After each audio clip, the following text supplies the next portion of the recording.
all bodies are different, right? Everybody's body is unique. We have different sizes and we have different shapes, and that's great. And some things that I've said in the past are that if you're doing the exact same exercise and eating the exact same food as someone else, your bodies are still going to look different, and that's perfectly normal.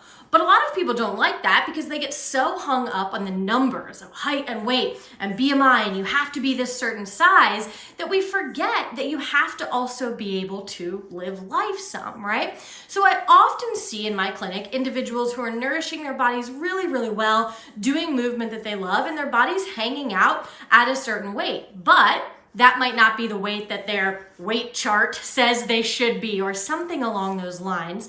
And so today I want to show you a very quick case study. I'm going to show you her body composition of someone who I firmly believe this is where her body was just going to be. And that's okay, despite maybe a BMI chart saying otherwise. We all know BMI is a joke anyways. But I think it's important we factor that in because, and I'll explain this more in just a minute, but are we really going to force someone to be totally obsessed and neurotic about food only to be at a certain weight? Or are we going to allow them to live life realizing that their body is perfectly fine, she's nourishing well, doing movement that she loves? Let's check it out.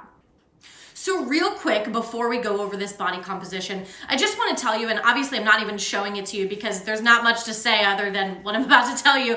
When this person came in, her resting metabolic rate was totally normal. It was 1640, which is right where we would predict it to be. Her protein substrate or breakdown of muscle was also completely normal. Her body was not breaking down too much muscle. And then we had redone her metabolic test about 3 more times throughout this whole time period that we were working together, and it stayed right around there. Her resting metabolic rate fluctuated from about 1640 to 1820. Protein substrate always stayed normal. So all you need to know there is her metabolic rate was not too low, and her body was not breaking down too much of her muscle mass.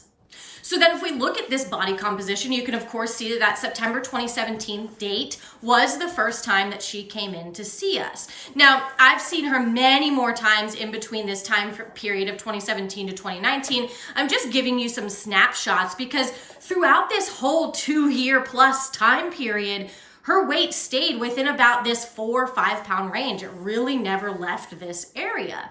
And so what you can see here, of course, is that she maintained a nice high lean mass, but her fat mass fluctuated a little bit. But all in all, if we look September 27th down to March of 2019, her fat mass is more or less the same. It's down 0.3, right? And so throughout this whole time period, this person was nourishing her body well. She was eating enough calories based on her resting metabolic rate. For this particular person, it was actually 2,400 calories a day with the exercise that she was doing.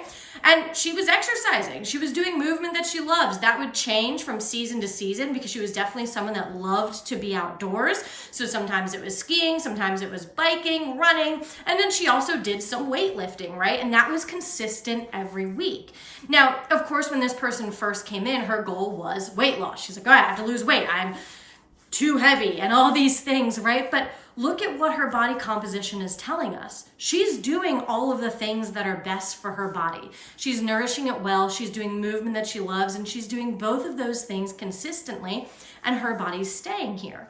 Now, quick aside, way before coming in to see me, way back, like probably 5 years before coming in to see me, this is someone who previously had over-exercised and underate. And when I say over-exercise, this person has a history of exercising for 3 hours, 5 days a week, beating herself into the ground. And on the other 2 days, it wasn't 3 hours, but she was doing something. She never took a rest day. And she was weighing and measuring every morsel of food that she ate. She was counting every single calorie, and she would never budge from that, right? During that time period, her weight got down into the high 150s. But the second she stopped weighing and measuring, and the second that she backed off a little bit on exercise, her weight started creeping up. So that's where I ask you the question that I brought up in the beginning of this video.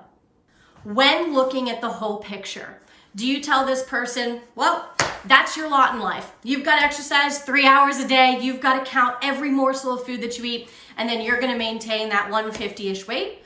Or do we say, hey, your body's really stable at this 183, 184-ish and has been for years. You're not neurotically counting your food. You're exercising, doing movement that you love. You have flexibility with food and have a great lifestyle. Is it safe to say that this is where your body is just going to be? I'm gonna leave that a little bit open-ended because I want you to think about that, right? Because everybody always puts themselves in a category that they have to be a certain size. But again, the best thing you can do for your body is nourish it well, do movement that you love, and do both of those things consistently. Guys, thanks so much for being here. Don't forget to like and subscribe.